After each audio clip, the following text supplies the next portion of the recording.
You know, as learning and development professionals, we are experts at driving change. But what if our biggest opportunity isn't just upskilling our teams, but helping build a more sustainable future? It's a huge idea. Okay, let's dive into this. It sounds like a massive question, doesn't it? I mean, really, can what we do every day in L&D actually make a dent in something as huge as climate change? Well, that's exactly what we're going to explore. And it all starts with this real conflict that so many of us feel.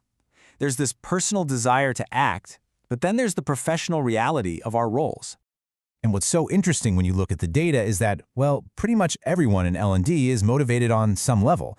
Whether you're just interested when it's convenient or you're a highly motivated advocate, the personal will to do something is definitely there. But, and this is the big but, here's the barrier. A huge chunk of us feel that our impact is just too small to matter.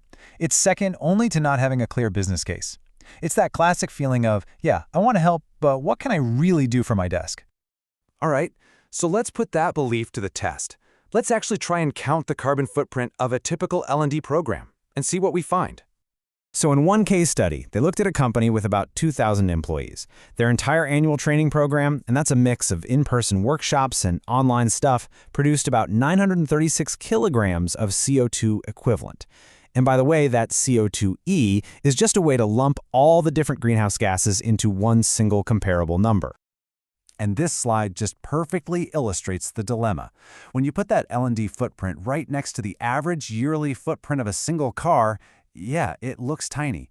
You can see why so many of us feel like our direct impact is just a drop in the ocean. So you might be thinking, okay, easy fix, just move everything online. But as it turns out, it's not that simple, because while digital platforms can cut down on travel, they come with their own hidden environmental price tag. Just look at this for a second. The data centers that power all our online learning already use a pretty big slice of the world's electricity. And all these new AI tools we're so excited about, a model like GPT-3 can literally drink half a liter of fresh water just to answer a handful of your questions. So yeah, it's a really complex web of trade-offs. It really feels like we're at a dead end, doesn't it? Our direct carbon footprint seems pretty small, and our go-to digital solutions have their own set of problems. But this is where the whole story takes a really fascinating turn. What if focusing on the carbon footprint of our projectors and our servers is missing the entire point? And this is the key insight right here. Our real power isn't in trimming down the direct and, let's be honest, pretty small carbon footprint of our training activities. No, it's in our unique position to shape the culture of the entire organization. I love how the source material puts it. L&D has an oversized and often overlooked opportunity. Think about it. We're the ones who build skills, who drive change initiatives, who foster growth. That is a massive lever for creating real, sustainable change. So that sounds great, but how do we actually pull that lever? Let's look at a really practical tool that's designed to do exactly that.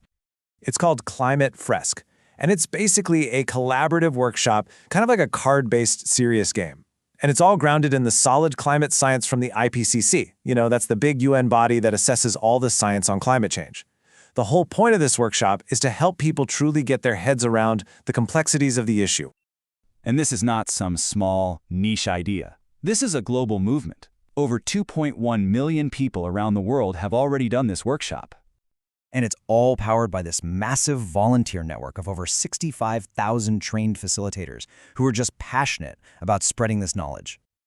The way the workshop is designed is just brilliant. It's broken down into 3 phases. First, teams use these cards to reason through the science, connecting the dots between causes and effects. Then there's a creative phase where they make a collage to visualize what they've learned. And then, and this is the crucial part, it ends with a really structured discussion to brainstorm actual tangible solutions. It takes you on a journey from data to understanding to action. So, at the end of the day, it really all comes down to this one question.